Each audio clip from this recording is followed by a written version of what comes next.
చూస్తే కరెంట్ ఎప్పుడు వస్తుందో ఎప్పుడు పోతుందో తెలియని పరిస్థితి నుంచి హైదరాబాద్ లో విద్యుత్ సౌధ దగ్గర రాఘవరెడ్డి ఉండేవాడు, కమ్యూనిస్ట్ లీడర్. నల్గొండ నుంచి రైతులు తీసుకొచ్చి సమ్మర్ వస్తే అసెంబ్లీ ఏప్రిల్లో ఉంటే గొడవలు సగం టైం మేము కరెంటు కొరత పైనే చర్చించేవాళ్ళం.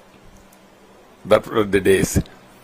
అలాంటిది నేను 1999 నుంచి పవర్ సెక్టర్ రిఫార్మ్స్ తీసుకొచ్చి 2004కి సర్ప్లస్ బాధ్యతతో క్వాలిటీ పవర్ ఇవ్వడం మొదలుపెట్టాం.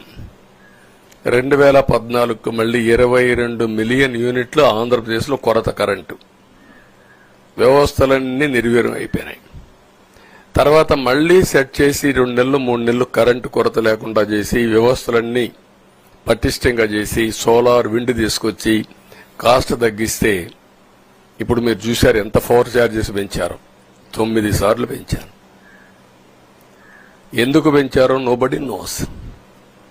దానికి రీజనే లేదు. ఇప్పుడు ఎక్కడుందో దాన్ని ఎత్తుక్కుంటే ఎంత లోతు పోయిందో కూడా తెలియదు. దాన్ని ఏ విధంగా రిపేర్ చేయాలి, ఎంత డబ్బులు తెచ్చారు, ఏ పేరుతో తెచ్చారు, అవన్నీ ఒక వ్యవస్థని కాదు, సంబంధం లేని వ్యవస్థతో డబ్బులు తీసుకొచ్చి సంబంధం లేని డిపార్ట్మెంట్కి ఇచ్చారు.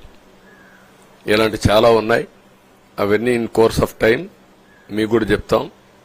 అల్టిమేట్ గా ఇదేదో మేము అధికారం అంటే జుబిలియంట్ గా బ్రహ్మాండంగా ఉందనుకోవడానికి కాదు. ఒక బాధ్యతతో మా మీద ఎంత నమ్మకం పెట్టుకున్నారో ఈ ప్రజల్ని మళ్లీ ఒక దారి చూపించే మార్గం మేము చూపిస్తాం. ఇంకొక పక్కన మీరు ఒకసారి ఆలోచిస్తే ఇదే అసెంబ్లీలో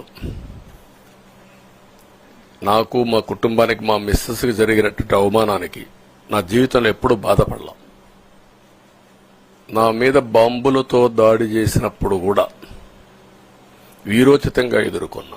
2003 సెప్టెంబర్, అక్టోబర్ నాకు ఇప్పటి కూడా జ్ఞాపకం. ఆ రోజు నా మీద బాంబులు చేసినప్పుడు చాలా ఒక పానిక్ రియాక్షన్లో కూడా నేను భయపడలేదు. అలాంటి వ్యక్తిని మీరు చూస్తే అది ఆ సంఘటన చూసిన తర్వాత ఇలాంటి కౌరవ సభలో ఉండడం కరెక్ట్ కాదని అసెంబ్లీలో చెప్పి దానికి కూడా మైక్ ఇవ్వకపోతే చెప్పేసి బయట వచ్చి ప్రెస్ కాన్ఫరెన్స్ చెప్పి అనౌన్స్ చేశాను.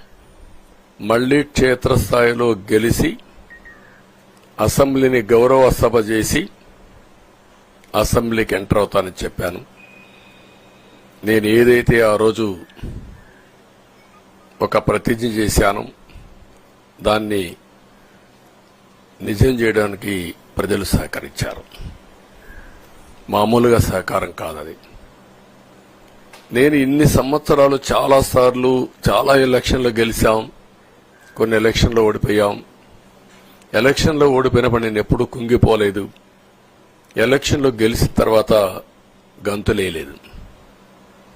నిబ్బరంగా ఓడిపోయినప్పుడు ఒక బాధ్యత ప్రతిపక్షంలో ఉండి పనిచేయాలి, గెలిపించినప్పుడు ఒక బాధ్యత ప్రజలకు మెరుగైన సేవలు అందించి వాళ్ళని ముందుకు తీసుకుపోవాలని ప్రయత్నం చేశాం. ఎప్పుడూ ప్రజాప్రచారనే ఉన్నాం. అలాంటిది జరిగిన తర్వాత ఈరోజు మళ్లీ ఇదే అసెంబ్లీకి నేను ఏదైతే చెప్పానో అది చేసి వెళ్ళడం అనేది ఒక